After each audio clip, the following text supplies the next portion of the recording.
Hey y'all, hey, so we're back with another what the fuck are we talking about video. I know I haven't done one in a while. Honestly, because of the holidays, there really ain't been too much going on. So, not enough things that I care about to really sit here and talk about. But I feel like I haven't done one in a long time. And honestly, I don't even care about these topics. I literally just have to like pull from like the depths just so I can have something to talk about. But let's get into some of this. So let's start off with Cardi B and Steffon Diggs and the digs of it all. So, obviously we know Cardi had a baby by Steffon. We knew that part. Um, and on Christmas, right? Cardi, obviously, she always is going to show videos and stuff of her kids during Christmas, and Stefan was noticeably not there, but he did post pictures with, I guess, like another young child that he has. So people was already like, already been on her ass about the way that she kind of moved out of her marriage. But then when Christmas hit and you see all these different kids that's young as hell, probably around the same age as her kid, then she got her ass handed to her again online. So much to the point where Cardi like made a video she put on her Twitter where she was like, listen, y'all been handing me my ass for the last few days.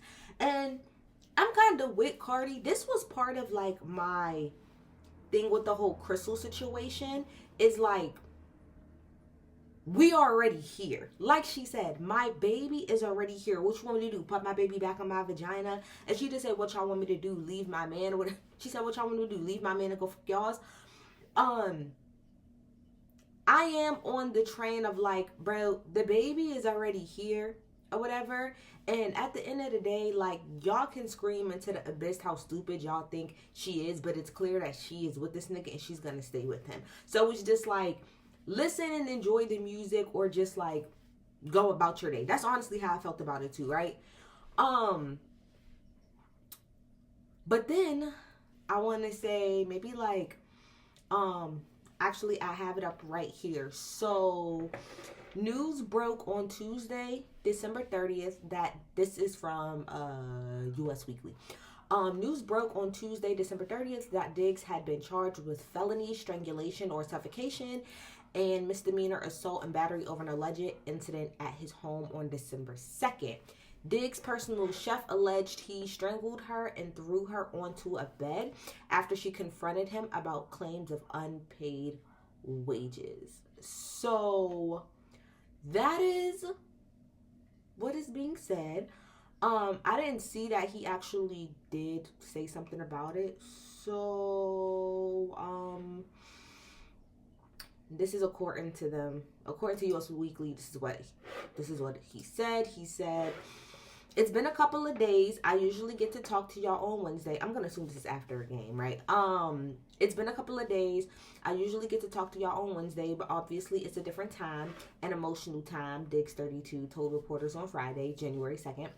Taken aback by some things that's been going on, but I want to be here to say sorry I wasn't available for those couple of days. It's a different kind of time.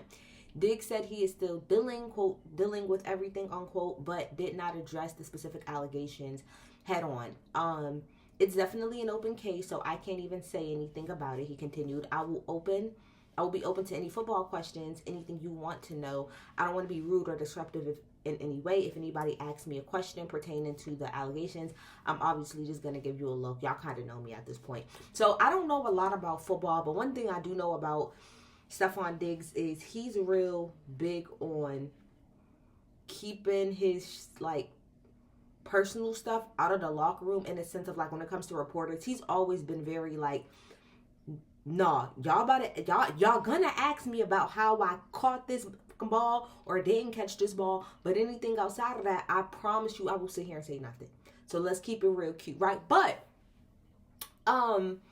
so obviously I think that the charges are terrible, or the allegations are terrible. I didn't know that allegedly this was a live-in home chef, which that's weird to me. Who the hell has live-in home chefs? Even rich ass people. I know of live-in nannies, because that makes sense. But live-in personal chefs, never heard that a day in my life. But also, Steffon Diggs, even before he got with Cardi, always had like some shit around his name, whether it is like you said, like some assault allegedly, or him allegedly being gay and dealing with gay men, and we know that lawsuit that had came out from that guy, all of the kids that he has, and so can I tell y'all my honest opinion about how I feel about Cardi and Steffon? First of all, before she even went around talking about this relationship, I kind of put two and two together because I was just kind of like listening to the small stuff that she said. But to me, this is exactly what happened. If you actually listen to what she said, to what she's been saying, I think that Cardi was in the middle, stopped, obviously, separated from Offset. She started fucking around with Steffon Diggs. And when I mean fucking around, I mean literally, they started fucking because they was cool. I think she got pregnant. So let me be clear. I don't think they were ever in a relationship. I think she was just having fun, because even she said in her interview with the guy, I can't think of his name, but it was a really good interview, a podcast, and she said, I literally was just having fun. That's what I think, that something around that effect. She was pretty much just saying like, my friends was telling me that I should just go out and I should have fun. So that's what I did. And she said, and I just had a little bit too much fun. So again, I don't think they was in a relationship. I think they was fucking around. I think they was, liked each other, but I think they was fucking around. She got pregnant. And then I think they was like, well, I'm pregnant. So, I mean, I guess we could just try to make this work. Which is why I personally don't think that any of these other like children that Steffon has, I don't think that really bothers her, because when she got pregnant, they were not in a relationship. That to me is probably why it does not bother her, because yeah, all of us got pregnant around the same time, but yeah, I was fucking with him around that time. Not that we was in a relationship, but I was fucking around with him at the time. And then after I got pregnant and after all of that, then we decided, okay, let's just see if we can make this work. I think Steffon, Cardi and Steffon probably really do like each other, but I think Steffon, it made more sense probably for him to step out with Cardi versus one of these other girls, because no shade, what do any of these other women have to bring to the table? Like, not trying to say that they're not worthy of anything, but I'm just saying compared to a Cardi, it's like, matching energy type shit. So of course, if he got 4 women pregnant, let's just say at the same time, either I'm gonna step out with none, or I could step out with the more, like, the one that has the most money. The one that's the more, has the most, notoriety or whatever. So yes, all I have to say is that I can see Steffon and Cardi not even being together before the end of 2026, because in our reality, I don't think that they were ever in a relationship. I think they were fucking around. She got pregnant. They said, all right, fuck it. We might as well try to be in a relationship. It's going to do something not only for, like, your image, but it'll do something for me as well. Bitch, I could be a wag, you know what I'm saying, out in these streets. So, I think that's just what it is. So, all I have to say also, though, is that I don't really see this ending well because of how it started.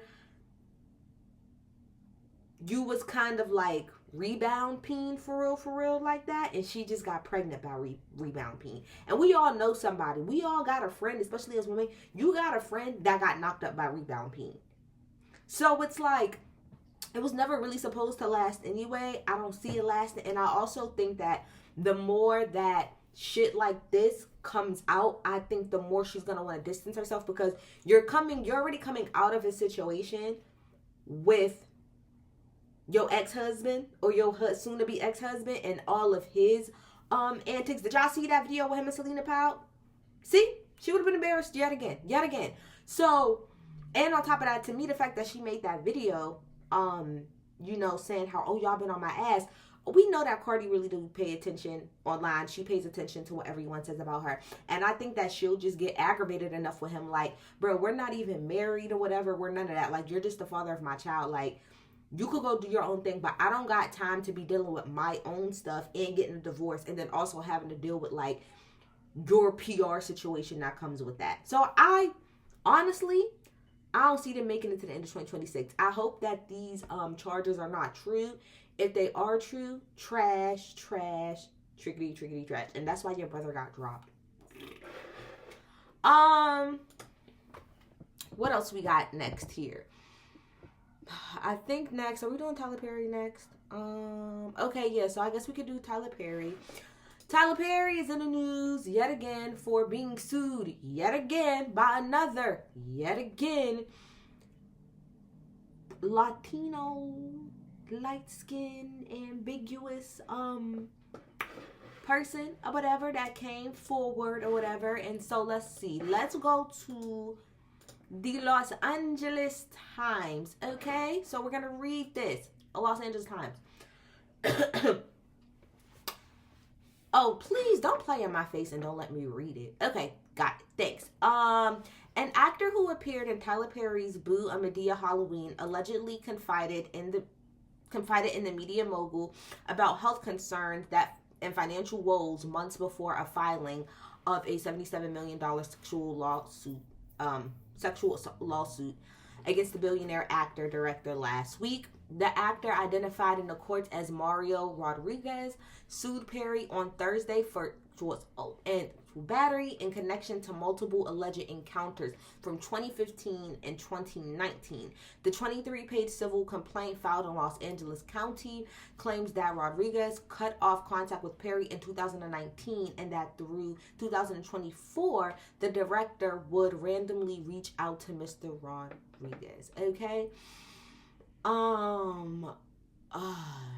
So if you keep going, there was some screenshots or whatever that was put out, right? So this is, I think, after the screenshots was put out. So that's the lawsuit. The lawsuit, like I said, came out on a Thursday. Maybe 2 days later, TMZ comes out and is like, oh, there were these text messages that was leaked or whatever. That's between Tyler and the guy Mario. Now my thing is, leaked my ass. Tyler Perry, your team gave them that. I'm so tired of y'all doing this leaked. You gave it to them, period. And my problem with y'all doing stuff like this is y'all only leak, obviously, what y'all feel like is important, because you only leaked the messages that he was mostly sending you and that you only replied to about one time.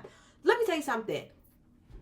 There's a part, because somebody brought this up and I thought it was a great part. Somebody said, within that screenshot, right?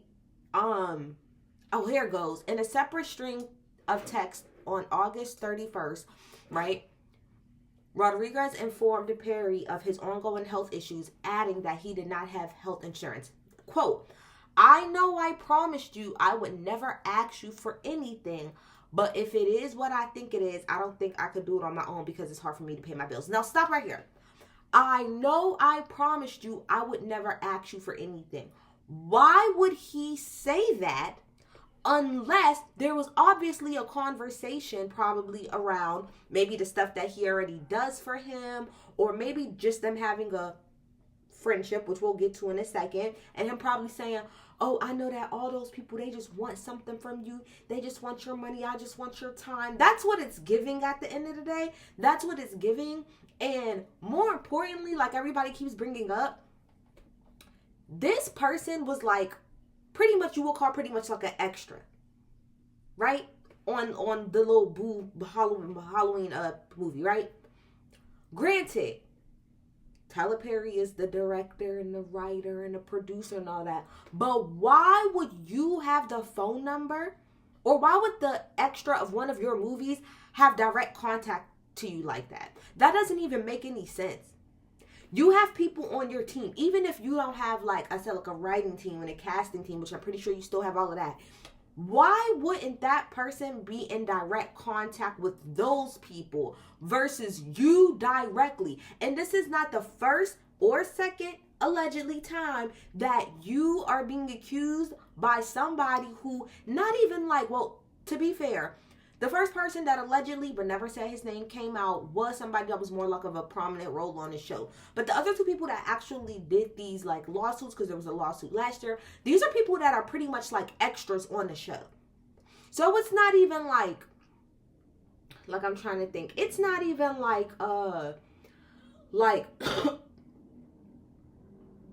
like Meet the Browns, right? Where clearly Cora would have access to you, or Mr. Brown would have access to you. And I just mean like the character, like, you know, the people that play those characters would have direct, you know, contact to Tyler Perry. Obviously those people would, but after C in the red shirt in the background of them at like some damn cookout or whatever, them having your number directly, that already says something to me. Because why? That doesn't even make any sense. So I'm not saying that what this person, Mario, is alleging is true. I'm not saying that it's not true, but what I'm saying is that those text messages don't do nothing for me, because that's a small part of a conversation. Because clearly that means that you was in contact with this person. What was y'all talking about and why? Let's just call a thing a thing. Allegedly. We're just going to call this a thing a thing. It's the Boondocks episode at the end of the day. Tyler Perry likes men. He specifically likes very like buffed, chiseled, normally like light skin, maybe racially ambiguous. It seems recently is more of his thing recently. And allegedly he seeks these people out, not seeks them out. He sees these people that need a chance and that need an opportunity, and then provide them with this opportunity with getting him on, getting them on one of his platforms or whatever. And from there, he continues a relationship with them. And you cannot tell me, not all, but you cannot tell me that you, an extra one in the red shirt, are having some deep ass friendly fucking conversation. Allegedly, you are banging these men out, providing, paying for whatever. And allegedly, once you decide you don't want to pay no more, maybe some of them get a little bit in their feelings, but maybe not even that. Maybe some of them genuinely did think that you were just trying to be their friend. Because that's another thing too. I think there's a few things going on here, because I think multiple things can be true. I think you can have people that are taking advantage of the situation, knowing that, like them knowing that you are gay and knowing that you don't want that out. So I'm going to try to, come up with something to use that against you. That's one option. The other option is that people can literally think that they are building a genuine connection with you and a friendship or a mentorship with you, and you're using it against them and you're doing inappropriate things with them. Or number 3, you are having inappropriate relationships with these people, meaning you are banging them out and then you're tossing them to the side when you no longer have anything else to give. My main problem with Tyler, outside of like you putting your hands on people or you like manipulating people, that putting your hands on people that don't want to be touched allegedly, or manipulating people with your power and your wealth allegedly to do these things, is that you literally sit there and perpetuate something that's completely against what you actually do.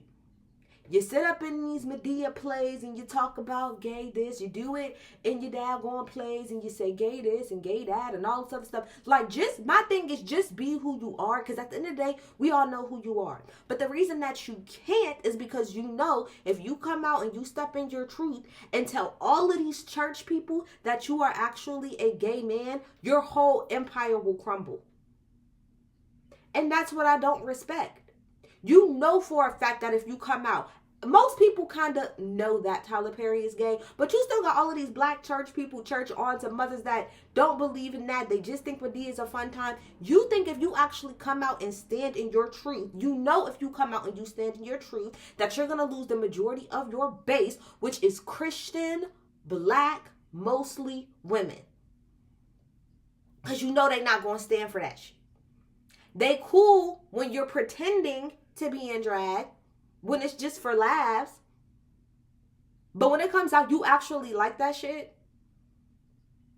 you'll lose your whole base, and there goes your whole empire. And you can't also tell me allegedly that the reason why he's the only person that does the writing and the producing and the this and that, allegedly, is so that he could hire who he wants to hire, regardless of talent or anything. We all watch freaking Tyler Perry shit. We know the talent level that's there. No shade. That Boondocks episode was right, allegedly. I'm the fuck over it. Bye, Tyler. Bye, Tyler. I don't give a fuck. Bye. Bye. Bye. And the fact that you keep doing it again and again and again and again and again and again and again because you've been able to get away with it. Period. Let's move on. I don't really have too much more to talk about. Like I said, I have it written down here that 50 cents a day is coming. Know that 50 cents a day is coming. 50 Cent likes to run around. He's doing the Diddy thing. He's going back and forth with the Let's Rap About It podcast, thinking that he's on a high horse. Let me tell you something. The minute that it can come crumbling down for you, it will. And the fact that you walk around acting like you ain't got no skeletons in your closet, to me, that's the most boldest part about it. You really walk around like people couldn't do a whole 4 to 5 part documentary on you. Baby, I'm from Queens. So the shit that could be talked about you. Bitch, I was 7, 8 years old living in Queens hearing shit. Next. Tichina Arnold. I'm not going to go on a long thing about this. I just want to say this. Tichina Arnold came out. Okay, so I don't know if y'all remember. Months ago. Everybody made a big deal about the fact that Ari Lennox has said on, I don't know, live or whatever, that she really loved Martin, the show, but the way that Tichina Arnold's character, Pam, was treated wasn't always the nicest. And it was like, you know, a little bit of colorism in there. And, you know, it kind of made her feel, you know, sometimes sad as like a darker skinned black girl. And the whole, not the whole internet, but niggas in particular, started to have a whole fit. And, oh, nobody was being colorist towards her. And nobody, da-da-da-da-da. And it just, I got to remember this because this is going to tie into my Joe Budden podcast thing later. The fact that we're in 2025 and y'all still lack so much understanding of shit. It like, I want to know what y'all be doing on these phones. Outside of looking at titties and ass on Twitter, what do y'all be doing on these phones?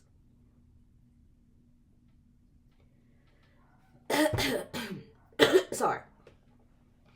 I already did a whole video. If you want to know my thoughts on that, I did a whole video on that when that happened, right? So, Tichina Arnold did in her podcast recently. I think it was like that comedian Dion. I forgot his last name. Dion Cole, I think. But anyway, in that clip, in the podcast, you know, he asked her about, you know, what did you think about, you know, all of the talk about around you, you know, and colorism and stuff.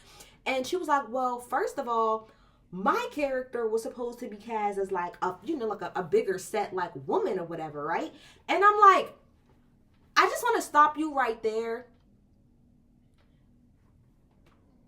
Like, that alone, oh gosh, I think she thought that saying that was actually making her point. Okay. So does that not tell you the intention from the very beginning, take colorism out of it, of how they wanted to set up Pam in conjunction to Gina? So let me get this right. If it wasn't going to be the dark-skinned friend, it was going to be the fat friend. Tichina goes on to talk about, you know, how, and this is something that I did appreciate her saying because it's what I said in my video. She said that even back then, that there were think pieces done on the fact that he had a light-skinned girlfriend and the best friend on the show was dark-skinned. Like I was saying, this is what was pissing me off about this conversation, is that everybody was trying to make it seem like Ari saying that was some new 2025 shit that nobody who ever watched Martin ever thought about or ever talked about. And Tichina herself said that even during that time, there were think pieces around it. There were articles around it. So please stop, like I said at that time, stop trying to make it seem like Ari just grabbed that out of the air, out of nowhere. That's been a conversation. If you're black and you're a woman, that's been a conversation about how Tichina and Tisha, or whatever, was portrayed on that show. That been a conversation. So I'm glad that she said that part. But then she goes on to pretty much how like, oh no, it wasn't written that way, and it couldn't. What she was pretty much saying is that it could have never even been based on colorism because I was supposed to be like this heavy set girl or whatever. So it wasn't even that. And then I think this is what I wanted to say. I heard everything that she said, and everybody wanted to take what she said and her saying that she didn't feel like it was colorism and saying, see, look at what y'all doing. Look at what you're doing. Just because she says that she didn't feel like it was colorism, that doesn't mean that that's not what it was. Great example. Hope you guys watch my members Palm Beach review. My members only Palm Beach review. But in that show, right, there is a girl there that is brown. Like, she's a brown girl. She might not be brown like me, but she's not black. Like, she's from over there, overseas, sorry, but she's more so for brown girl. And she's around all of these people that are like with Mar-a-Lago, that like go to Mar-a-Lago and is trumped down.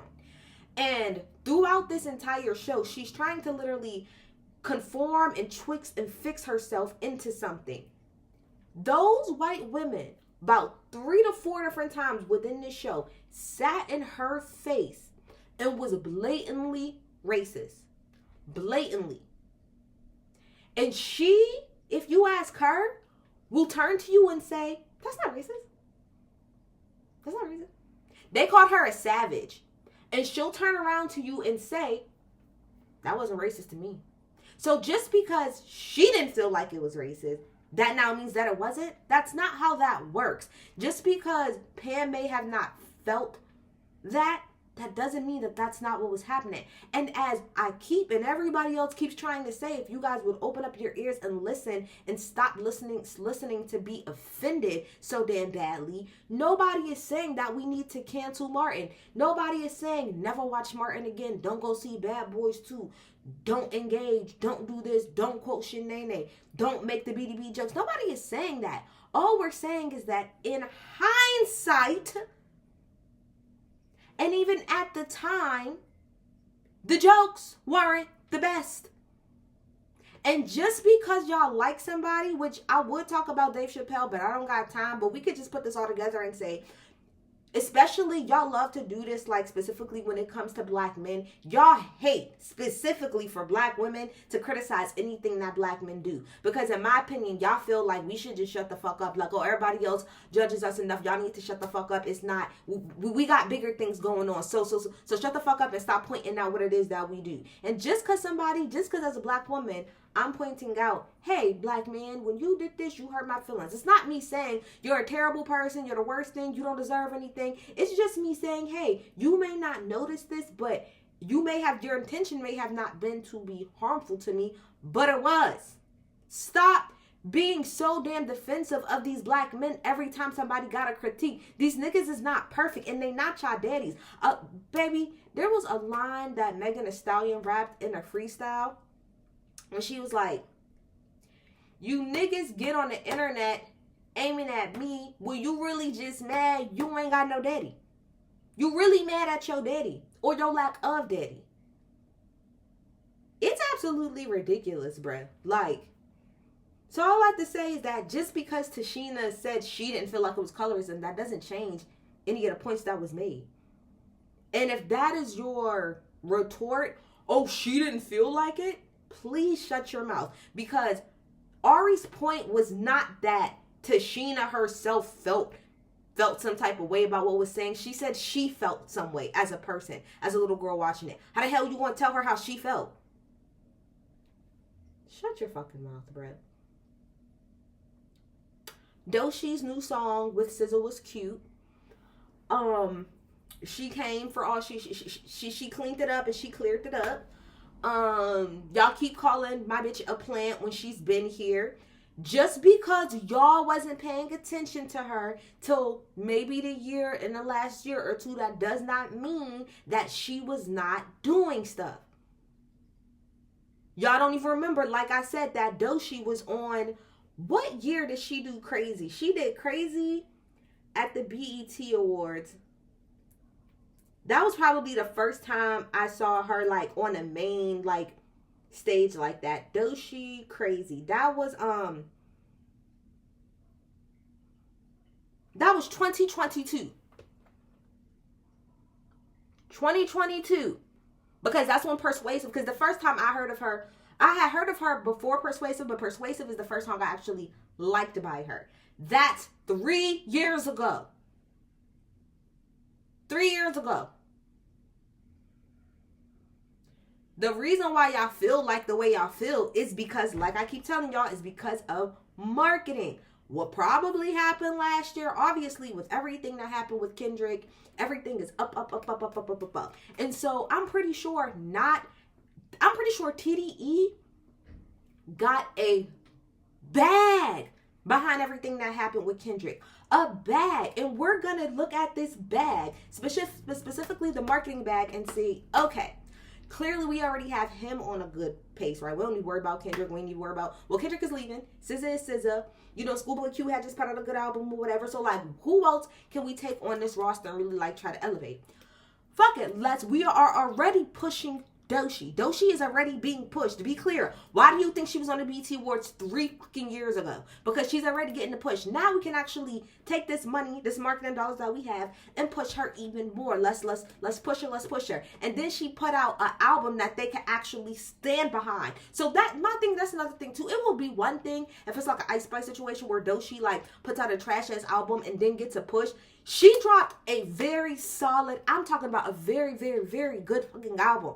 So it gives them even more credence to why they should be pushing her more. And y'all sat up there and called her a fucking industry plant when this girl been working for years. Just because the label finally made the decision, marketing-wise, dollars-wise, to be like, okay, we're really going to do the big push behind her. That doesn't mean that she's an industry plant. Industry plant means is like Ice Spice. You was kind of plucked out of nowhere and you're put here and do this, do that, do this, do that, do this, do that, and we're gonna make sure that you get #1 hits no matter what. That's not what happened with Doechii. That's not what happened with Doechii. And I'm glad that she said that in her little thing, like, just because y'all are now catching up, I've been working for years. Period. And that will tie into my Joe Button podcast. You know, last year, baby, around this time, you can tell me shit. I had just started, like, my Patreon, right, for Joe. I think I was only, like, a month into my Patreon this time last year. And most of all last year, I was deep in, bitch. I was locked in every pod. I couldn't wait for, like I said, the Patreon ones to come. Baby, I was making sure I was paying my $25 every month. I already did like a few videos on this, on how I just feel like the podcast as a whole was kind of like just declining a little bit. And I don't know necessarily if it's declining or if it just more so has like plateaued a little bit. That's what I'm thinking. I think it's a combination of both plateaued and declined as well. Again, I did a whole video on that. Main reasons is, #1, I feel like it's way too guest-based now. Especially as somebody that had Patreon. Once I started realizing that all of the Patreons was guest-based and most of them was not like extra episodes, that's really when I decided to click out. Also, like I said, the departure of Melissa Ford, not only the actual departure of her, but like how it has and is currently being handled, don't respect that at all. I feel like there's too many people on the mic. I'm tired of trying to hear that many people talk at one time, especially because I don't have Patreon anymore. I listen to them on Spotify, and I didn't realize how bad of an experience it is listening to them on Spotify or just listening to them audio-wise, because there's so many people on the mic. It's so many people on the mic. And then I feel like I like Mona as an addition as well as Mark. But I feel like specifically when it comes to Mona, this is why I said I feel like you should have kept Melissa Ford and added Mona, because then you have the balance.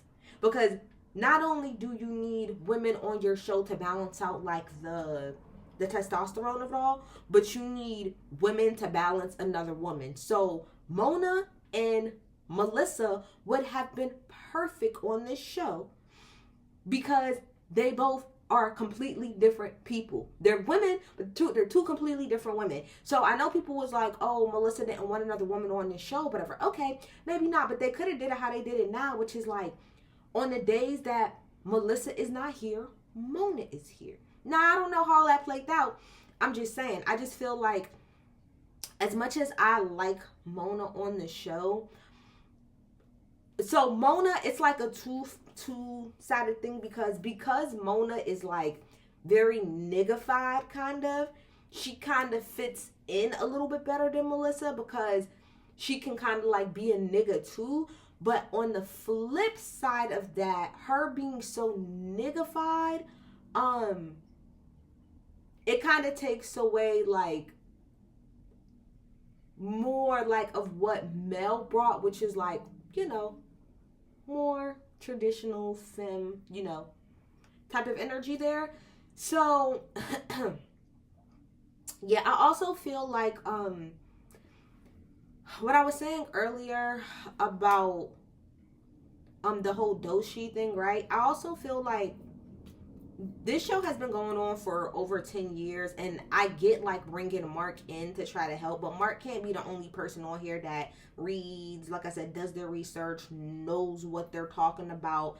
Like, we have to stop at some point. Like, there has to be more accountability in y'all being what Jill constantly says, that this is one of the biggest platforms, period, not just black, not just urban, but like period across the board. Okay, so if that's the case, why do y'all continuously come on here and give like uninformed views, uninformed takes? So for example, when they were talking about the Doshi situation, right, in this last episode, in the rap, Doshi was like, you know, like, y'all hate to see a black girl do this, a black girl do that. And Mona was like, I'm glad that she pointed it out, because a lot of y'all didn't want to see a black girl do something.